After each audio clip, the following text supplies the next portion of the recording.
আসসালামু আলাইকুম। Secret blogger তাহেবার চ্যানেলে আর একটা নতুন ব্লগে নতুন দিনে তোমাদের সকলকে জানাই ওয়েলকাম। আশা করছি সবাই ভালো আছো আর আমরাও কিন্তু খুব ভালো আছি। আজকের ব্লগটা একদমই সকাল থেকে জাস্ট চাটা খেয়েই কিন্তু স্টার্ট করেছি। তো সকাল সকাল আব্বা বাজার করে দিয়ে আমাদের ঘরেই কিন্তু বাজার বসিয়ে দিয়ে চলে গেছে। তো তাই ভাবলাম চাটা খেয়ে এখন সব কিছু গুছিয়ে নিই, আর মা ওদিকে কাটছে। তো এখন প্রায় বাজে 7:30 থেকে 7:45 মতন। তো এখন যে লেড়োগুলো হয় সেগুলো, আর তার সাথে মুরগি আর প্যাটিস যেগুলো চা দিয়ে খায়, তো সেগুলো কিন্তু এনেছিল। তো সেগুলো একটা কন্টেনারের মধ্যে ভরে তার সাথে মুরগিটাও ভরে নিচ্ছি। আর এই চিড়ে মুরগিটা না আমাদের বাড়িতে কিন্তু সব সময় থাকে, আগে থাকতো না, এখন কিন্তু থাকে। কারণ আমার ছেলে না সকালবেলার দিকে বেশিরভাগ সময় এই চিড়ে মুরগিটাকেই পছন্দ করে। তাই মুরগিটা শেষ হয়ে গিয়েছিল, আব্বা এনে দিয়েছে। তো উঠলে কিন্তু আজকে চিড়ে মুরগি খাবে, দেবো আমি। তো এদিকের কাজগুলো আমি এদিকে গুছিয়ে নিচ্ছি, মা ওদিকে রান্নার জন্য জোগাড়জাতি করছে, মানে কাটফাট কাটছে। আর মায়েদের না এখন থেকে সকাল 10:30 থেকে স্কুল হবে, আর আমাদের আহানদেরও তো সকাল 10:30 থেকে স্কুল স্টার্ট হয়ে গেছে। তো ভাবলাম দুজনে মিলে রান্না করে মা আর আমি একসাথেই বেরিয়ে যাব। আর এখন যা জিনিসপত্রের দাম হয়ে গেছে না, বাড়ির সবাই মিলে কাজ করলেও কিন্তু না, একটা মিডিল ক্লাস ফ্যামিলিতে বিলং করে যারা, একটা সংসার চালাতে যে কতটা কষ্ট হচ্ছে, যারা চালায় তারাই কিন্তু বোঝে। আর আমাদের বাড়িতে তো প্রত্যেকজনাই ধরতে গেলে কাজ করি, টুকটাক যে মানে কাজ করা হয় সবাই মিলেই। তারপরেও না দিনের শেষে একটা সময় মনে হয় যে সংসারটা চালাতে কতটা কষ্ট হচ্ছে। বাড়িতে যদি একজন যদি বসে যায়, মানে কাজ করা বন্ধ করে দেয়, তাহলে কিন্তু অনেকটা আমাদের মানে চাপ চলে যাবে। তারপরেও কিন্তু ভাবি যে আমরা তো স্বাচ্ছন্দ্যে আনন্দে দিন কাটাচ্ছি, তারপরেও যারা এই রাস্তাঘাটে ঘুরে দিন আনে দিন খায়, একবেলা না কাজ করলে খেতে পাবে না, এরকম সময় এরকমও দিন যায় অনেক মানুষের। তারপরে চিন্তা করে না নিজেকে সব কিছু ঠিক করে মানিয়ে নিই যে না, আমরা তো তবু অনেকটা ভালো আছি, নিজেদের ঘরে অনেকটা লাকি মনে করি। আর এটা ভেবেও নিজের মনকে সান্ত্বনা দিই যে এর থেকেও খারাপ সময় আমাদের গেছে। তো আগে যেমন মানে আস্তে আস্তে উপরে উঠেছি, নিজেরাও যদি পরিশ্রম করি বা কাজ করি, এর থেকেও কিন্তু ভালো সময় আমরা কাটাতে পারবো। তো যাই হোক, অনেক বকে নিয়েছি, এখন চলে এসেছি সবজিগুলো কাটতে। তো আজকে ভেন্ডি চচ্চড়ি করব একটু আলু দিয়ে, তার সাথে করব ভোলা মাছের ঝাল, আর তার সাথে করব একটু আমড়া দিয়ে ডাল। আর এই বর্ষার সময় না আমার মায়ের টকের ডাল খেতে ইচ্ছে করেছে, কারণ সকালবেলার দিকে দেখেছে যে রোদ উঠেছে। তো ওই জন্য বলেছিল যে টকের ডাল করতে, তার জন্য কিন্তু আমি আমড়াগুলো কেটে রেখেছিলাম। তারপরেই কিন্তু আবার মেঘলা ওয়েদার হয়ে গেছে, তো ডালগুলো মানে আমড়াগুলো তো নষ্ট হয়ে যাবে, তাই আবার ওইগুলো দিয়ে ডাল করে নিলাম। তো সব কিছু কেটে নিয়ে মা এখন কাঠের জালে ভাতটা বসিয়ে দিয়েছে, আর আমি এদিকে তরকারিগুলো করে নিচ্ছি, কারণ আজকে তাড়াতাড়ি করে স্কুলে যেতে হবে। তো একদিকে ডালটা বসিয়ে দিয়েছি, আর একদিকে আমি এখানে ভেন্ডি চচ্চড়িটা চাপিয়ে দিয়েছি। প্রতিদিন যে কথাটা তোমাদের সাথে না বললে নয়, যে আমার চ্যানেলে যদি তোমরা নতুন হয়ে থাকো অবশ্যই চ্যানেলটা সাবস্ক্রাইব করে দাও। আর এই ভিডিওটা দেখতে দেখতে যদি তোমাদের কোনো পার্ট ভালো লেগে যায়, অবশ্যই একটা লাইক দিয়ে দিও, কারণ তোমাদের একটা লাইক কিন্তু আমাকে পরবর্তীকালে আরও ভিডিও বানাতে উৎসাহিত করে। আর আজকের এই ভেন্ডি চচ্চড়িটা না অনেক সুন্দর হয়েছিল, কারণ ভিডিওটা তো আমি করেছি, তারপরে তো খাওয়ার পরেই কিন্তু আমি ভিডিওটা এডিট করছি। তো তার জন্যই কিন্তু বললাম যে চচ্চড়িটা দারুণ হয়েছিল। আর এদিকে মা আমাকে ভোলা মাছগুলো ভালো করে ধুয়ে আর বেছে দিয়ে গেল।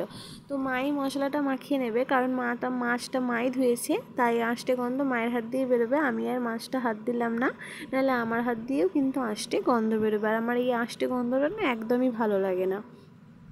তো মা এখন মশলাটা মাখিয়ে নিচ্ছে, আর মা না সব কিছুতেই একটু পাতিলেবু দিলে না মায়েরও গন্ধ লাগে, তো রান্না করার পরেও, তাই জন্য কিন্তু পাতিলেবুর রস কিন্তু যে কোনো মাছেই কিন্তু মা দিয়ে থাকে। আর এই মাছের ঝালটাও কিন্তু মাই আজকে করবে, বাকিগুলো আমি করে নিচ্ছি। আর এই দুজনে মিলে কাজ করে নিলে না কিন্তু খুব তাড়াতাড়ি কাজগুলোও হয়ে যায়। তো মা রান্নাগুলো করে নিয়েছে, এখন আমার আব্বা একটা কাঁঠাল এনেছিল, তো কাঁঠালটাকে ভাঙছে।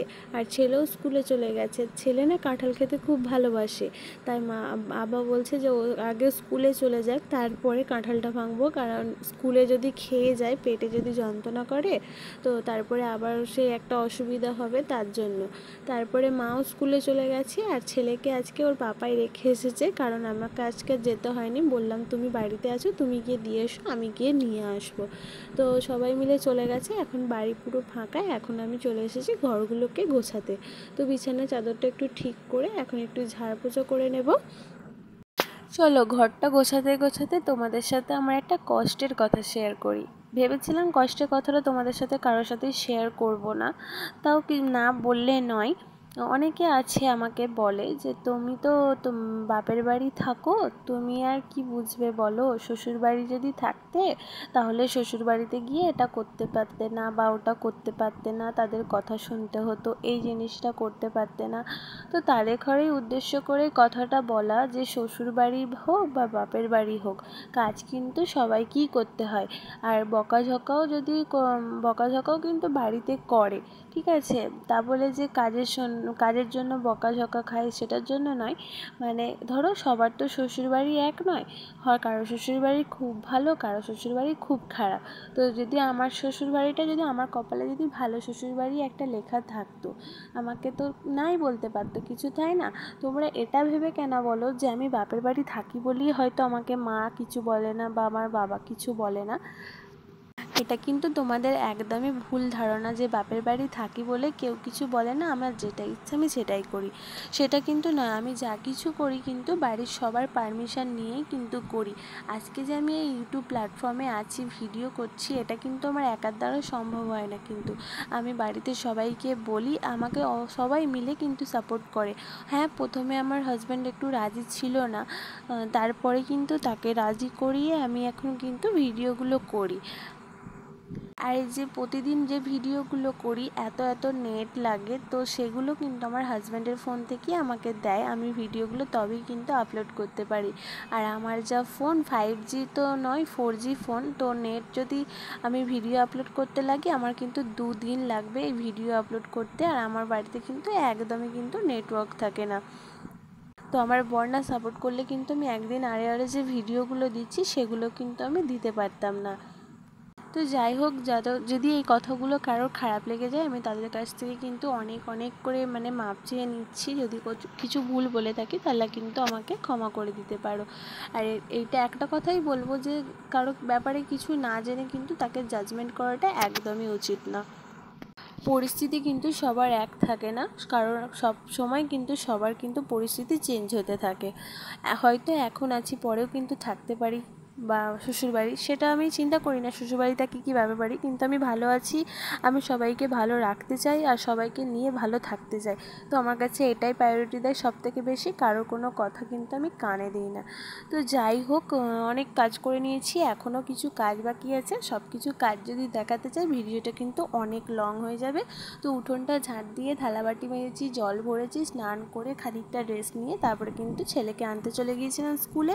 আর স্কুলে ছুটির সময়টাতে না এত বৃষ্টি আরম্ভ হয়ে গেছিলো, অনেকটা লেট হয়ে গেছিলো বাড়ি আসতে। তো আজকে ভিডিওটা এখানেই শেষ করছি, কেমন লাগলো অবশ্যই তোমরা কমেন্ট করে জানাও। দেখা হচ্ছে তোমাদের সাথে নেক্সট